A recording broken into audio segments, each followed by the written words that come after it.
Interpretação. Agora é o momento que nós vamos responder essas perguntas. Mas antes de responder as perguntas, primeira coisa, quando você vai para a interpretação do texto, você precisa saber que ainda não é hora de falar sobre eu, tá? Lembra que o princípio é saber o que o texto significou para aquelas primeiras pessoas?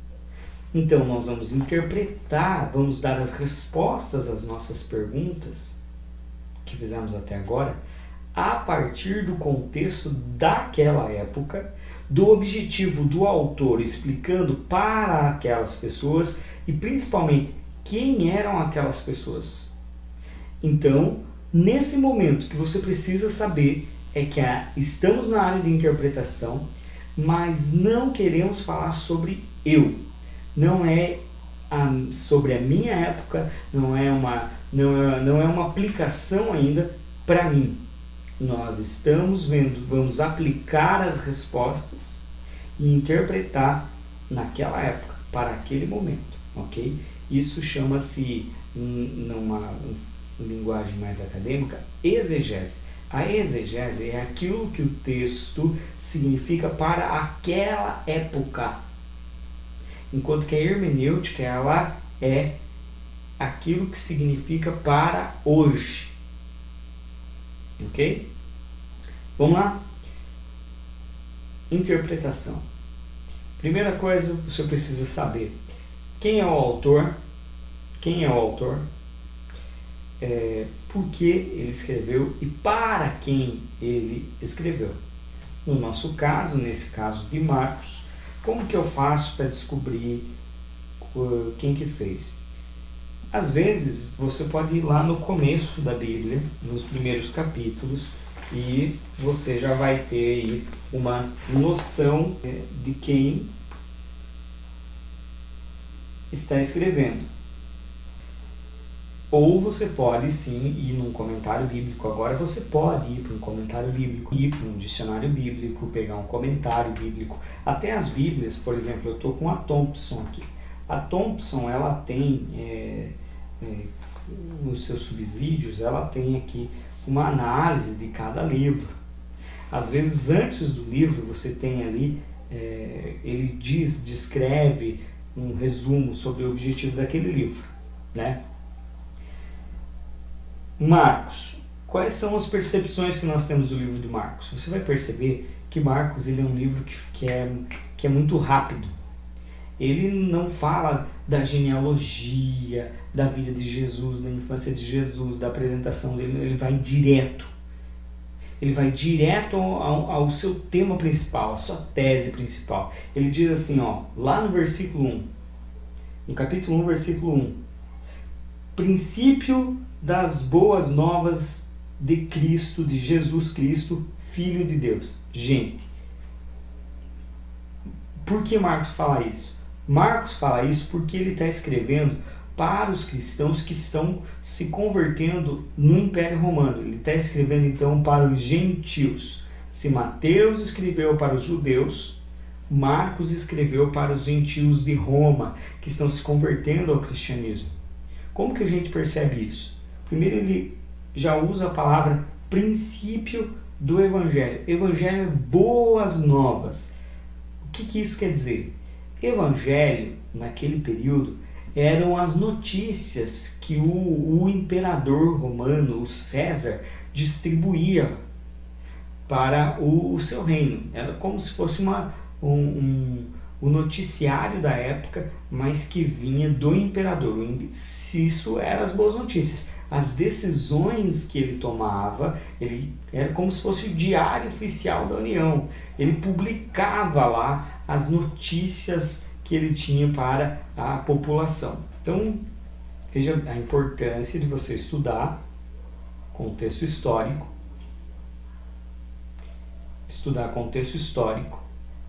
estudar os problemas sociais daquela época, entendeu? E o contexto político daquela época. Então, quem era o Filho de Deus para aquelas pessoas? Era o César. O César era o Filho de Deus. E todo decreto, todo mandamento, tudo que ele decretava, ele escrevia numa espécie de noticiário, e esse noticiário que saía eram as boas novas, era chamado de boas novas, ou na tradução, evangelho. Evangelho é boas notícias. Então, quando Marcos abre o seu livro escrevendo, estes são o princípio das boas novas de Jesus Cristo. Jesus, a pessoa, Cristo é uma referência ao ungido, ao Messias, Filho de Deus. Olha a dimensão disso. Você já consegue perceber. Quem era o Filho de Deus? O Filho de Deus era o César. Então ele coloca Jesus no mesmo patamar. E ele diz assim, esse é o verdadeiro Filho de Deus. E o verdadeiro Filho de Deus tem boas novas para o mundo. Boas novas para vocês. E aí ele vai apresentar quais são as boas novas. Aí ele começa a explicar, ele faz um mix ali, explicando para o povo romano, para o gentil, e fazendo um link com a história do judaísmo. Ele fala, olha, vocês estão acostumados a ver os judeus por mais de 2000 anos fazendo o sacrifício do cordeiro, derramando o cordeiro, fazendo uma festa da Páscoa, que era conhecida no mundo da época, né, que era a morte do cordeiro, né, a Páscoa simbolizava a saída do Egito, tinha a morte do cordeiro, então eles tinham essa tradição, era conhecido na sua época. Então Marcos começa assim, sabe esse cordeiro que eles matam há mais de 2000 anos? Na verdade o cordeiro é o Filho de Deus, e esse aqui é o que derrama o sangue e tira o pecado do mundo. Esse é o Filho de Deus. Por quê? Porque ele começa apresentando já o batismo de Jesus. O que eu tenho que fazer então para ser Filho de Deus? É o batismo. Olha só, qual que é o foco ali? Ele conta essa história do cordeiro, esse é o cordeiro que Deus tira o pecado do mundo. Ele fala do batismo de Jesus. Depois que ele fala, esse é o Filho de Deus está aqui, aí ele começa a contar a história. Depois que ele já captou o povo romano, a atenção do povo romano, ele começa a contar a história. Olha, Jesus estava lá na Judéia, aí João Batista está no Rio Jordão, e aí ele batiza Jesus. Já vai para o batismo de Jesus. Batiza Jesus, e aí quando Jesus sai, aí vem uma pomba do céu e diz, esse é o meu filho amado. E aí tem as testemunhas estão aqui, elas estão vivas ainda, muitas delas estão vivas, vocês podem conversar com elas, são testemunhas oculares. Aí o autor começa a escrever, e aí ele já anuncia qual é a boa nova. A boa nova é o reino de Deus. Como que eu faço? É o outro tipo de governo, não é mais o governo do César. Então esse filho, o verdadeiro Filho de Deus, ele também tem um reino. Mas o reino dele, para você participar, você tem que se arrepender. Lá no versículo 15, ele vai falar.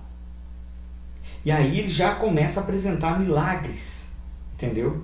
Que também é uma conexão para que as pessoas vejam, olha, o poder, ele tem poder. Então ele apresenta a cura do endemoniado, a cura da sogra de Pedro, a cura do leproso. Ele vai apresentando as curas, os milagres, e enquanto apresenta os milagres, ele apresenta o conceito de Filho de Deus. E aí chega no capítulo 2, que é o que nós estamos trabalhando. Então ele chega no capítulo 2 e apresenta Jesus, uma continuação. Então Jesus no capítulo 2, ele é reapresentado como alguém que tem poder, que está curando um paralítico. Ele é apresentado como filho do homem, que quem é o filho do homem para a cultura grega? É o filho do homem, é o cara perfeito. Então ele é apresentado como filho de Deus, como filho do homem, como filho de Deus, fazendo um contraponto a César, que era considerado filho de Deus. Então ele diz, esse é o verdadeiro Filho de Deus, esse é o verdadeiro que tem poder, ele é o verdadeiro dono do reino. Olha que perigoso você falar isso para o Império Romano. Por isso que eles eram mortos, inclusive, porque as declarações deles eram disso. Existe um novo governo agora, existe uma nova boa nova. E essa boa nova é desse Jesus que é poderoso para curar o paralítico, mas que também é poderoso para perdoar pecados. Porque as pessoas acreditavam muito naquela época que todas as vezes que dava alguma coisa errado é porque você estava em pecado. Você estava em pecado. Tanto que os amigos de Jó, por exemplo, perguntam para ele: qual o pecado que você cometeu? Esse conceito ele vem, esse conceito do bem e do mal. Claro, nós estamos falando de um período romano, mas que ainda essa teologia da retribuição é muito forte naquele período. Entendeu? Você está sofrendo a ira dos deuses, era o pensamento grego, entendeu? Da mitologia grega que vinha, você está sofrendo por causa da ira dos deuses. Alguma coisa você fez errado. Então chega Jesus, o verdadeiro Filho de Deus, e ele é poderoso para perdoar o teu pecado. Então, olha o conceito de pecado. O conceito de pecado é rompido, porque agora o pecado, que para o judeu era transgredir a lei, e que para o pessoal grego, romano, greco-romano, tinha a ver com a imoralidade, agora Jesus chega e diz: eu sou capaz de perdoar. Se você tiver alguma culpa, se você carrega culpa pelo seu passado, pela sua vida, se você é alguém desfavorecido, se você é alguém que está sofrendo, você não está sofrendo porque você merece. Você está sofrendo e eu sou poderoso para perdoar os seus pecados, curar as suas feridas, levantar você e dizer: pega a tua cama e a tua vida, vai, anda, venha me seguir, pega e olha, se você tem fé, você acredita, eu posso tirar essa paralisia. Estou aplicando o texto aqui, né? Mas para você entender. Interpretação. A chave para mim poder dar as respostas, agora que eu já entendi o contexto, que Marcos quer apresentar Jesus como Filho de Deus, como alguém que tem um reino, mas diferente desse César, que tem um reino que é ditador, ele é apresentar Jesus como um homem justo, que é capaz inclusive de perdoar os pecados. Então esse Jesus que é poderoso para perdoar pecado, é justo, ele tem um reino, tem um governo. É isso que o Marcos quer apresentar. É isso que está aqui no texto, entendeu? É isso que nós precisamos interpretar no texto. Então se Marcos, nesse contexto histórico, com todos esses problemas sociais, quer apresentar Jesus como o verdadeiro Filho de Deus, então a ponte para mim responder as observações é: por quê? Por quê? Porque é a ponte. Esse é o contexto, eu pego o contexto da interpretação, venho para cá, por quê? Bom, a cura de um paralítico, para demonstrar o poder de Jesus. Por que ele é chamado de Filho de Deus? Tá vendo? Porque Jesus fala sobre perdão de pecados.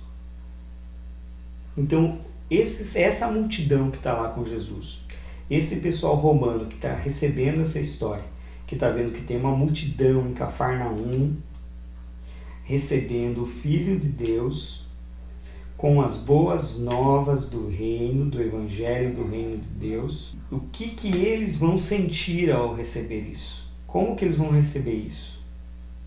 Como que eles recebem essa história de Jesus? Você consegue entender? Bom, então o paralítico representa quem? E aí você vai responder todas aquelas perguntas. Você respondeu as perguntas à luz do porquê. Por que esses 4 homens foram buscar o paralítico? Né? Aí você está interpretando o texto a partir, na interpretação você respondeu quem era o autor do livro, qual que era o objetivo do autor do livro, entendeu? E por quê? E o porquê que faz essa conexão com por que é apresentado o paralítico.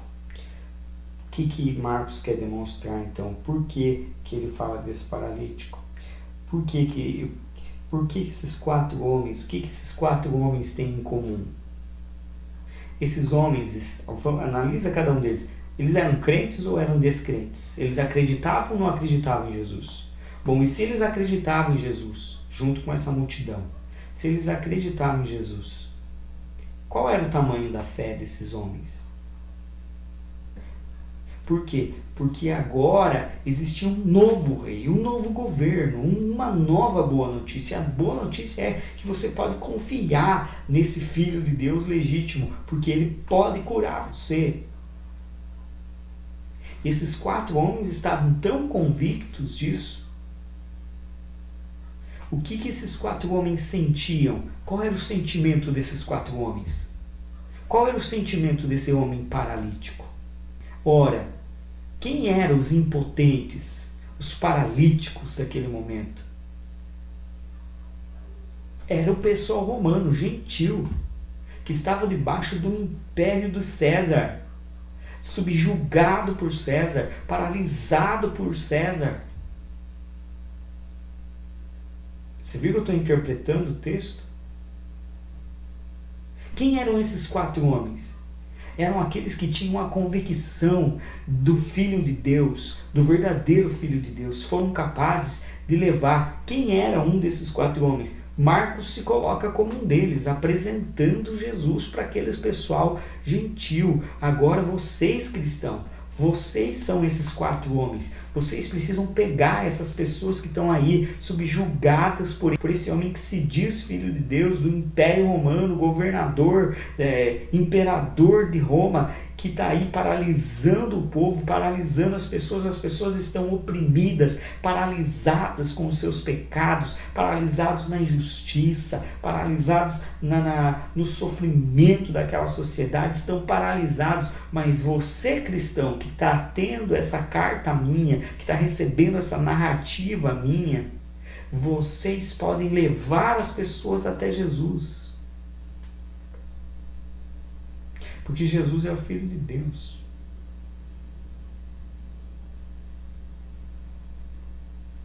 É isso que Marcos está dizendo para o leitor dele. Então, gente, esse é o passo da interpretação. É um passo de pesquisa. Tá? É um passo de pesquisa. Você pode passar o tempo que você quiser na parte da interpretação. Quanto mais você passar o tempo na parte da interpretação, da pesquisa, mais você vai ver que fica mais claro o porquê dos personagens, o porquê daquela história, o porquê das palavras-chave, o porquê de palavras que são repetidas naquele texto. Tá? Quanto mais tempo você passar na interpretação, melhor você vai ter. A gente viu também que não é sobre eu. Não é sobre eu. Não é sobre você, não é sobre nós aqui agora. Ela é sobre o autor e sobre as pessoas daquela época. O que estava acontecendo naquela época, e a ponte da observação para a interpretação é o porquê. Então você está lendo o contexto aqui nas pesquisas, o que é pecado para os romanos, o que é pecado para o judeu, por que Jesus fala perdoar pecados, para quem está sendo escrito, e a partir desse contexto do autor e do que o autor está querendo transmitir para as pessoas, você vai respondendo as perguntas da observação.